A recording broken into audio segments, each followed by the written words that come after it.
মুহাম্মদের নামে পয়দান করদন, আসমান ও জমিন পয়দান করদন। মুহাম্মদের নামে পয়দান করদন, আসমান ও জমিন পয়দান করদন। আমার আল্লাহ তাআলা বলেন, আমি আসমান বানাইতাম না, জমিন বানাইতাম না, ও মানব তোদেরকেও বানাইতাম না, আমার পয়গম্বর আখির নবীকে বানাইলাম। আজকে তার উসিলায় বিন্দুকে বিন্দু, জাররাকে জাররা, আসমান জমিন চন্দ্র সূর্য তারকারাজি গ্রহ নক্ষত্র যা কিছু বানাইলাম সব কিছু আখির নবী রাসূলুল্লাহ সাল্লাল্লাহু আলাইহি ওয়াসাল্লামের উসিলায় বানাইলাম। সুবহানাল্লাহ, আল্লাহু আকবার। ওই নবীর উম্মত যার উসিলায় সব বানাইলেন, যার প্রেমে মুগ্ধ হয়ে গেলাম, ওই প্রেমিকার উসিলায় সব কিছু বানাইলেন। মহান রাব্বুল আলামিন কুরআনুল কারীমে বলেন, আমি তোদেরকে এত মহব্বত করে বানাইলাম রে মুমিন। দুনিয়াতে বিস্তার লাভ করলে একের পর এক ধারাবাহিকতায় আজকের এই আয়োজনের ভিতরে, এই আয়োজনটাও ছিল একদিন এমন অবস্থায় গোটা আসমানের নিচে জমিনের উপরে সব ছিল একটা প্যান্ডেল স্বরূপ, ছিল প্যান্ডেল স্বরূপ। আর ওই প্যান্ডেলের সভাপতি ছিলেন মহান আল্লাহ। সুবহানাল্লাহ, জুড়ে কোন গোটা আসমান জমিন ছিল প্যান্ডেল, সভাপতি ছিল কে? আর টুজুরে কোন কে? আল্লাহ। এখানে একজনের বক্তার প্রয়োজন আছে না? সভাপতি পাইলাম, প্যান্ডেল পাইলাম, বক্তার তো দরকার আছে। বক্তারা ছিলেন আল্লাহু আকবার, হযরতে ঈসা আলাইহিস সালাম। আল্লাহু আকবার বলেন। যেই বক্তারা ছিলেন এরকম চেয়ারে সুবাই বসে বয়ান করে নাই, কোন স্টেজেও না। স্টেজটা ছিল তার মার কুলটা ছিল স্টেজ, মঞ্চটা ছিল মায়ের কুল, আর বক্তারা ছিল নাবালেগ শিশু বাচ্চা। হযরতে ঈসা আলাইহিস সালাম মঞ্চ মায়ের কুল বানাইল, কুলটাও ছিল কবির ভাষায় বলেন, বেফায়দার পর জিন্দা ফায়দা ও কোনন, তিফলার আদর মা দেগুয়া ও কোনন। বেফায়দার পর জিন্দা ফায়দা ও কোনন, তিফলার আদর মা দেগুয়া ও কোনন।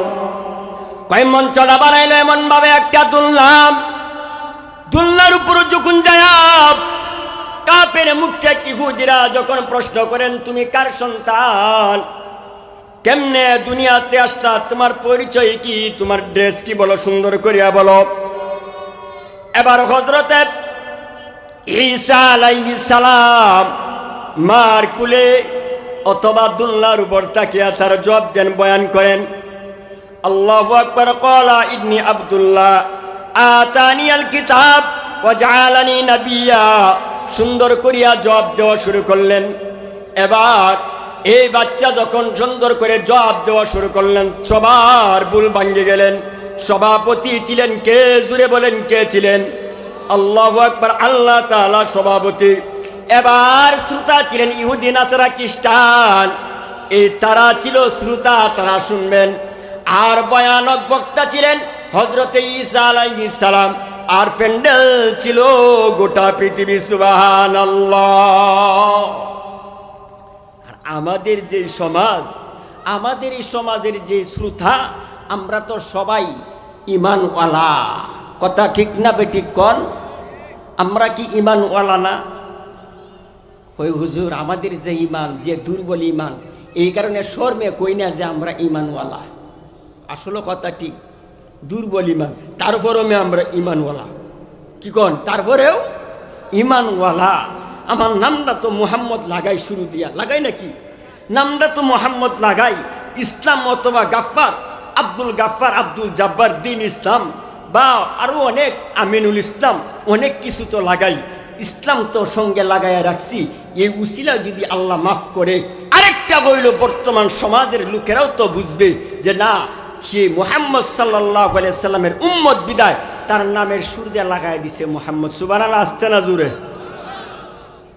এই বোঝা যায় আমরা কিঞ্চিত পরিমাণ ঈমানওয়ালা হওয়া সম্ভব। তাহলে ঈমানওয়ালারা ঈমানই কথা শুনবে, কোরআনওয়ালারা কোরআনের কথা শুনবে, হাদিসওয়ালারা হাদিসের কথা শুনবে। ইহার ভিতরে কোনো বাধা ভিন্নতা নাই। মনে প্রাণে অন্তরের ভিতরে যদি রাখতে পারি, নিজেও নুরান্নিতে নুরানি হয়ে যাব। এটা পাওয়া যাবে কোথায়? জুলমতো দিল দিরা করতে হায় নামাজ, জুলমতো দিল দিরে করতে হায় নামাজ, নূরে ঈমা দিল মে বরতে হায় নামাজ, জুলমতো দিল দূর করতে হায় নামাজ, নূরে ঈমা দিল মে বরতে হায় নামাজ। এটা হবে নামাজের মাধ্যমে হবে, ইমানের মাধ্যমে হবে, যাকাতের মাধ্যমে হবে, হজের মাধ্যমে হবে, আল্লাহু আকবার দানের মাধ্যমে হবে। এটা হবে আপনার ইমানের পরিচয়, মহাব্বতের পরিচয়। আল্লাহু আকবার, ইমাম রে তোদেরকে আমি মহাব্বত করে বানাইলাম, এবার জগৎ জুড়ে জানায়া দে, জানায়া দে, জানায়া দে আমি ইমানওয়ালা, আমি ইমানওয়ালা, আমি কোরআনে বিশ্বাসীওয়ালা, আমি হাদিসে বিশ্বাসীওয়ালা, আমি আল্লাহর গোলাম। এটা আমার বড় সার্টিফিকেট। সুবহানাল্লাহ। আমার সার্টিফিকেট ইসলাম। আমার যে সনদ আছে, এই সনদটা একমাত্র আল্লাহু আকবার মদিনার সিলচপ্পর মারা। কথা ঠিক না বেঠিক বলেন? মদিনার সিলচপ্পর মারা আমার এই সার্টিফিকেট। এটা সরকারে নিতেও পারে, নাও নিতে পারে। তো নেক বা না নেক এটা নিয়ে মনে কোনো দুঃখ নাই। আমার সার্টিফিকেটে, আমার সনদের ভিতরে মদিনার যে সিলচপ্পর, এটা আর কেউ না, আখিরুন নবী, শেষ নবী রাহমাতাল লিল আলামিন, তার গড়া, হাতে গড়া, তার জীবনীতে গড়া, তার কওলি ইবাদত, তার ফেলি ইবাদত, সব কিছু থেকে এই সিলচপ্পরটা মারা। ওই সিলচপ্পরটা আব্দুল জাফর, আব্দুল গাফফার, মোহাম্মদ আমিনুল ইসলাম, যা মোহাম্মদ আছে সব মোহাম্মদের সাথে আছে, আছে, আছে, থাকবে, থাকবে, কিয়ামত পর্যন্ত থাকবে। শাফায়েতের কান্ডারি মুহাম্মদুর রাসূলুল্লাহ সাল্লাল্লাহু আলাইহি ওয়াসাল্লাম সুপারিশ করে নিয়ে যাবে। সুবহানাল্লাহ। এই সিলচপ্পরের উপর থাকতে গেলে কিছু করণীয় আছে। মোহাব্বত তো বইলা দিছে, সব কিছুর মোহাব্বত, আমার রসুলের মোহাব্বত, আল্লাহ তাআলার মোহাব্বত অন্তরের ভিতর রাখা চাই।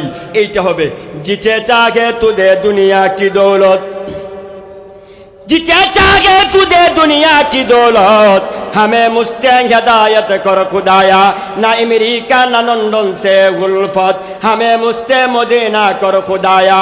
ओ अल्लाह, আল্লাহর বান্দাগণ আল্লাহ তাআলার দরবারে আরজি জানায়, আল্লাহ গো, আমার তো এমন ভাবে আমেরিকার দরকার নাই, জাপান যাওয়ার দরকার নাই, ফ্রান্স যাওয়ার দরকার নাই, মদিনার সিলচপ্পরে আমার একজন মদিনার পাগল বানাইয়া দাও, যে পাগল জান্নাত পর্যন্ত যাইতে পারে, ওই সিলচপ্পরটা আমার গায়ে লাগাইয়া দাও। আমি তো এটার আশাবাদী, আমি তো আর অন্য কিছুর আশাবাদী না। আমার এই আশাটাই বাকি আছে, আর কোনো আমার অন্তরের ভিতরে আশা নাই। আল্লাহু আকবার। তেমনি ভাবে সব আশাই পূর্ণ হয়ে গেছে, আর একটা আশা রাইখা দিলেন অন্তরের ভিতরে।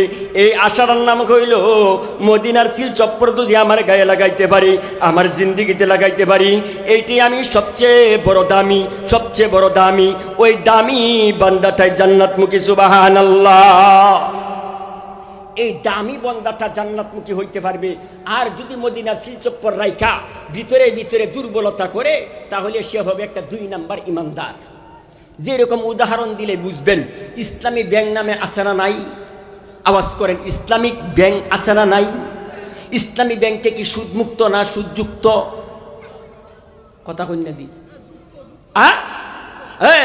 ইসলামী ব্যাংক কি সুদযুক্ত না মুক্ত? যুক্ত না? সবাই কোন কি যুক্ত না মুক্ত? যুক্ত।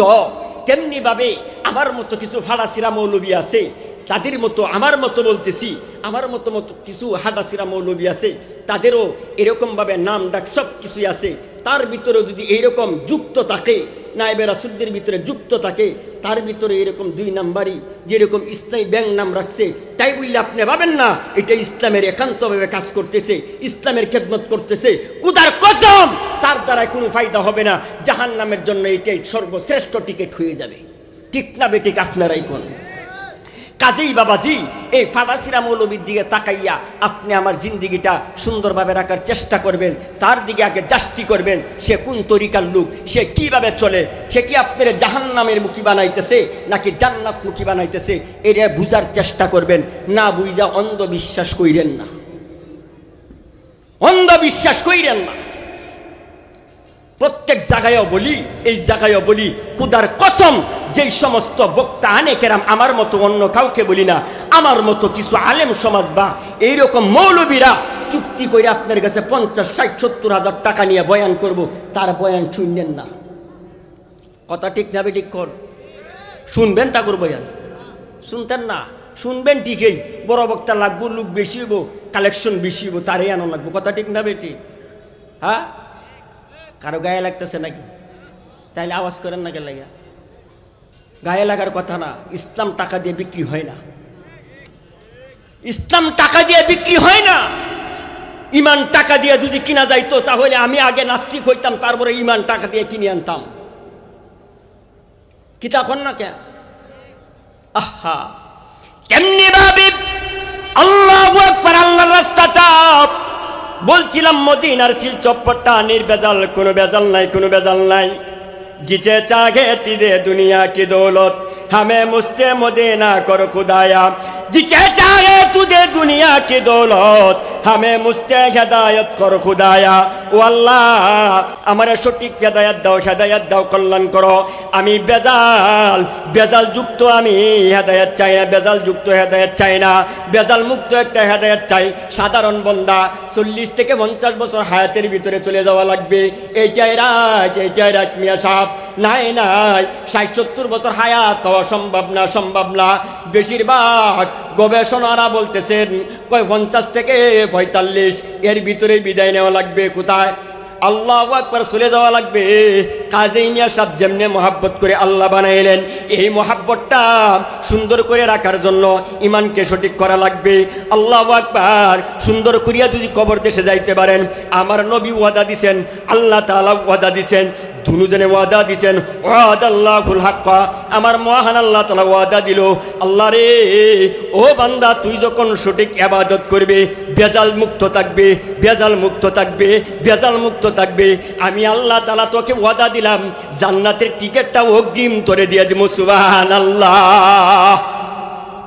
জান্নাত ও দুজক সে আরব क्या करो, जन्नत दोजख से यारब क्या करो, आरज़ू है मैं तुझसे देखा करो। এবার ওই পাগলে কয়, আল্লাহ রে আমি তো জান্নাতও চাই না, জাহান্নামও চাই না। পাগলে কি কয়? আমি তো জান্নাতও চাই না, আমি জাহান্নামও চাই না, আমি কি চাই জানোনি? এবার বলেন, হুরে দিল মা জিতনে নেয়ামত হায় তু, সবসে বেহতর নেয়ামতে দিদারে তু। আহা, কি বলে? কয় জান্নাতও চাই না, জাহান্নামও চাই না, তবে একখান জিনিস চাই গো আল্লাহ। কয় এইটা কি? বল। কয় আল্লাহ গো, জাহান্নামের মালিক কে? কয় না কে? জাহান্নামের মালিক কে? আল্লাহ। জান্নাতের মালিক কে? আল্লাহ। কয় তুমি জান্নাতেরও মালিক, জাহান্নামের মালিক, তবে হ্যাঁ তোমার সাথে যখন আমার দিদার লাভ করতে পারবো, আমি যখন তোমাকে দেখতে পারবো, তখন জান্নাতে যাবা না জাহান্নামে যাবা, এইটা নিয়ে আমার কোনো আফসোস থাকবে না। সুবহানাল্লাহ। আল্লাহ, যখন ওনার সাথে সাক্ষাৎ হয়ে যাব, উনি জাহান্নামে দিলেও আমি খুশি, জান্নাতে দিলেও আমি খুশি। আর যদি এমনিতেই টিকিট কাটতে লয়ে যাই যে একবারে অগ্রিম লয়ে লইছি, সব কিছু বাকি হয়ে গেছে, এটা হবে বুয়া। তবে দিদার লাভ করা লাগবে কার?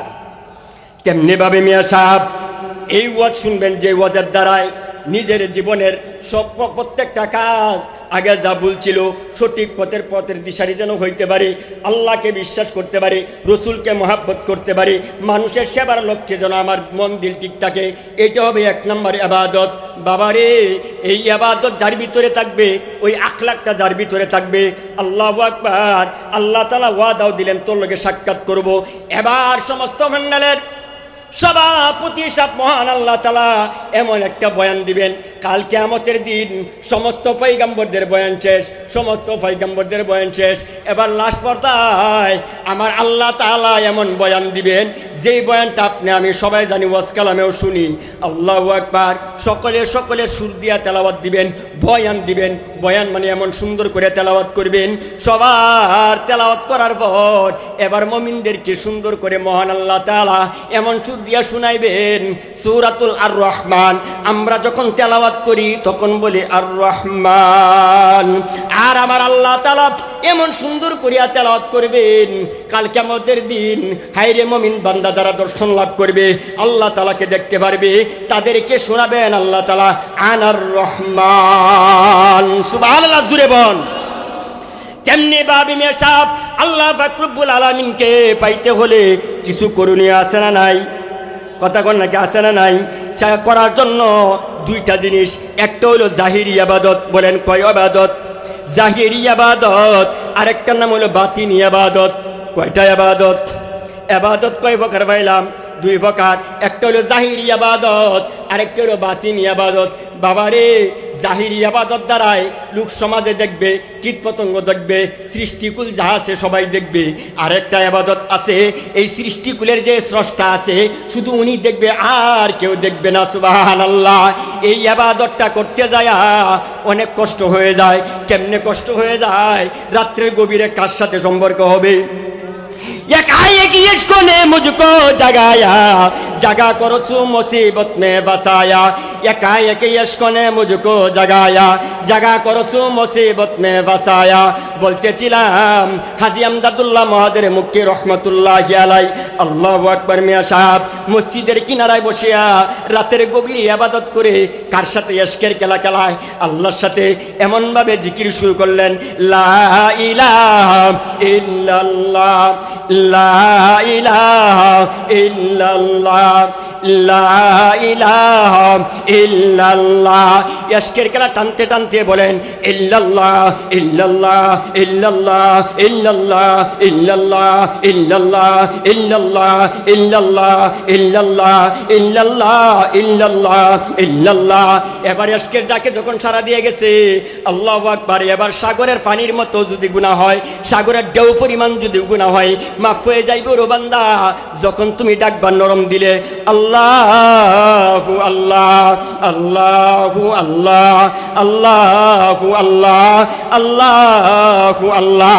আবেগ নিয়ে যখন মওলানা ডাক দিবা, আল্লাহু আল্লাহ আল্লাহু হাজিরিন আল্লাহু নাজিরিন আল্লাহু হাজিরিন আল্লাহু নাজিরিন আল্লাহু মাইয়ি। যখন এই ডাকটা মারবা, যখন বলতেছেন, কবি সাহেব বলেন, কয় সাগরের পানি পরিমাণ তোমার গুনাহ হয়ে গেছে, এই গুনাহ আল্লাহ তাআলা মাফ করিয়া দিবেন। এবার ইশকের খেলার ভিতরে রাত্রে ডুবিয়া ডুবিয়া আল্লাহরে যখন ডাক দেন, আল্লাহু আকবার। এক পর্যায়ে লাস্টে যায় বলেন, আইনে আল্লাহ আইনে আল্লাহ আইনে আল্লাহ আইনে আল্লাহ আইনে আল্লাহ আইনে আল্লাহ। তার অর্থ হইল, আল্লাহ তুমি কোথায়, আল্লাহ তুমি কোথায়। এই কথা যখন ইশকের বলবা, তখন আস্তাগফিরুল্লাহর দুরূদ শরীফ পড়িয়া বান্দারে যখন দুইটা হাত উঠাইয়া আল্লাহর দরবারে বলবা, আল্লাহ আমি তো বড় অপরাধী, আমি তো বড় অপরাধী, আমি তো বড় গুনাহগার। এবার আমার বউ বাচ্চা সব রাখলাম অন্য ঘরে, আমার বাল বাচ্চা সব রাখলাম অন্য ঘরে, সম্পদ নাই, শুধু আমার সঙ্গে আছে তসবিটা আর আমার জামাটা আর আমার লুঙ্গিটা আর জায়নামাজটা, আর যে জমিনের উপরে আছি শুধু জমিনটা, আর কেউ নাই। এবার তোমার সাথে আমার সম্পর্কটা সুন্দর করিয়া বানাইয়া দাও। আমি তো বড় পাপী, আমি তো বড় গুনাহগার, কারণ তুমি তো বলেছো ওয়াল্লাযিনা আমানু আশাদ্দু হুব্বান লিল্লাহ। কঠিন মোহাব্বত দ্বারাই বানাইছো, মোহাব্বত দ্বারা বানাইছো। আমি তো মোহাব্বত থেকে দূরে সরে গেছি। এবারে নিজ নিজ আসিয়া তোমার দরবারে আত্মসমর্পণ করলাম, আমাকে মাফ করিয়াই দাও। এবার আল্লাহ তাআলার দরবারে যখন এত এত আহাজারি মুনাজারি কাকুতি মিনতি করতে থাকবো, এবার রাত্রের গভীরে এই জাহিরি বাতিনি ইবাদতের মাধ্যমে বান্দার সংশোধন চলে আসবে। সুবহানাল্লাহ, জুড়ে বলেন। এই বাতিনি ইবাদতের জন্য প্রত্যেকের করণীয় বললাম তো, রাত্রের গভীরে এরকম 2 রাকাত 4 রাকাত 8 রাকাত যদ্দূর পারেন একা একা গোপনে নামাজটা পড়তে পারতেন না নি? কি ভাই পারতেন না? পারবেন কেমনে? বর্তমান যুগে তো মুনাজাত নিয়েই ব্যস্ত। কথা কন না কেন? বর্তমান যুগে তো মুনাজাত নিয়ে ব্যস্ত। ইবাদত কোন সময় করা? মুনাজাত চিনেননি? কারে ক মুনাজাত কারে ক ভাই? আজান দা দেও তারপরেও চলবো ইনশাল্লাহ। কি কন আজান দিলেও চলবো? এই জন্য আমি যাই না, এই আশেপাশে মাহফিলও যাই না, কারণ 10 মিনিট 15 মিনিট দেয় তো ভালো লাগে না। নিজেরও যে একটা মন মজে না, আর যারা শ্রোতা বুঝবার চায় তা করেও বুঝে না। এই বয়ান করি একটু কন্ট্রোল দেখাইলে লাভ কি এমনি করে? কোনো যাইবার চাই না, মুনাজাত না থাকলে কোনো কিছুই করবার চাই না। তেমনিভাবে আমি প্রত্যেকদের প্রতি আমার একটা ক্ষুধার্ত আহ্বান থাকবে এবং আপনাদের প্রতি অনুরোধ থাকবে, মুনাজাত থেকে বাঁচে থাকার চেষ্টা করবেন। এই মুনাজাত থেকে বাইসে গেলে আপনার এবাদতে প্রফুল্লতা আসবে এবং এবাদতের মজা আসবে। এই এবাদতের মজা লাগাইবার জন্য আপনি আমাদের প্রত্যেককেই এই জিনিসটা থেকে কিঞ্চিত পরিমাণ আস্তে আস্তে একটু কম চালানোর চেষ্টা করবেন। একবারে তো বাদ দেওয়া যাইতো না, কি কোন? একবারে বাদ দেওয়া যাইব? একবারে বাদ দেওয়া মন টিকে না। কাজেই একটু একটু চালাইবার চেষ্টা করবেন। আর বাকি সময়টা যখন রাতে 2টা 3টা বাজে গেছে, যে চালাইতে চালাইতে 3টা বাজে গেছে, এবার বাদ দিয়া উজুটা করিয়া সুন্দর করিয়া আয়া নামাজও তারাইয়া যান। পারবেন তো ইনশাল্লাহ? কথা কন, পারবেন তো ইনশাল্লাহ? এই ইবাদতের মজা যখন আপনার অন্তরের ভিতরে লাগে যাবে, ইবাদত দ্বারাই আমার সৌন্দর্য চলে আসবে। দেহের সৌন্দর্য 1 নাম্বার দেহের সৌন্দর্য, 2 নাম্বার ইমানের নূর চলে আসবে, 3 নাম্বার তাআল্লুক কার সাথে বলেন? আল্লাহর সাথে সম্পর্ক, 4 নাম্বার রসুলের সাথে সম্পর্ক, 5 নাম্বার কোরআনের সাথে সম্পর্ক, 6 নাম্বার হাদিসের সাথে সম্পর্ক, 7 নাম্বার জান্নাতের মুখী হয়ে যাব। সুবহানাল্লাহ। মজা তু হদ কা हमको चुका दे, मजा तू हद का हमको चुका दे, तेरी आगी यार से दिल को चुड़ा दे। আল্লাহর পাগলগণ আল্লাহর কাছে বলেন, ও আল্লাহ, ইবাদতের মজা তো লাগে না, ইবাদতের মজাটা অন্তরে লাগাইয়া দাও, ইবাদতের মজাটা তো লাগাইয়া দাও। ইলিশের লেজে এক মজা, আরে মাঝখানে এক মজা, কল্লাতে এক মজা, ডিমে এক মজা। ও আল্লাহ, সব জায়গায় এক ধরনের মজা, কিন্তু ও ইবাদতের মধ্যে যে মজাটা আছে, ওই মজাটা আমার ইমানের সাথে জড়ো করাইয়া দাও, তাআল্লুক করিয়া দাও। এই ইবাদতের দ্বারাই যেন আমি আপনার দিদার লাভ করতে পারি। সুবহানাল্লাহ। এই ইবাদতটা করার জন্য প্রত্যেক যুবক, পর্দানিশী মা ও বোনেরা, ও আমার যুবক, ও আমার মধ্যবয়সী বাপজিরা, ও আমার বাপের বয়সী বাপজিরা, প্রত্যেকের কাছে আমার অনুরোধ থাকবে, আপনারা একটু মেহনত চালায়া যান। 40-50 বছর হায়াতের ভিতরে যদি আপনার হায়াতটা কাটাইতে পারেন আল্লাহর রাস্তায় কিছু সময়, এই ইবাদতটা হবে আপনার নাজাতের সামান। সুবহানাল্লাহ, জোরে কর। এই মাহফিলে যত উলামায়ে কেরামরা আসবেন, আলোচনা করবেন, যে কথাটা আপনার মনের সাথে ইসলাম এবং কোরআনের সাথে হাদিসের সাথে মিল থাকবে, ওই কথাটা নেওয়ার চেষ্টা করবেন। আর যেটা কোরআন হাদিস থেকে বাহিরে, এই কথাটা ফালাইয়া দিবেন। আমলের নিয়তে আলোচনা শুনবেন। বড় বড় উলামায়ে কেরামগণ এইখানে আসবেন। আল্লাহ, হজরত মৌলানা আবু রাইহান উবাইদি সাহেব নানুপুর চট্টগ্রাম মাদ্রাসার উনি ছাত্র ছিলেন, আমিও নানুপুর মাদ্রাসার ছাত্র চট্টগ্রামের।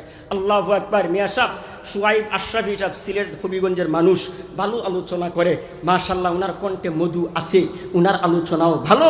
এবং এশারের পরে আমাদের যিনি বয়ান করবেন, আল্লাহু আকবার, মনে হয় আপনাদের এই মসজিদের সম্মানিত খতিব সাহেব হজরত মাওলানা সাব্বির হুসাইন জিহাদি সাহেব, উনার কণ্ঠেও মধু আছে, আপনারা ইনশাল্লাহ শুনতে পারবেন। আরও উপস্থিত উলামায়ে কেরামগণ আছেন, তাদের আলোচনা শুনবেন। আপনারা মনে প্রাণে প্রত্যেকে কথাগুলো শুনবেন, কিছু নেওয়ার জন্য।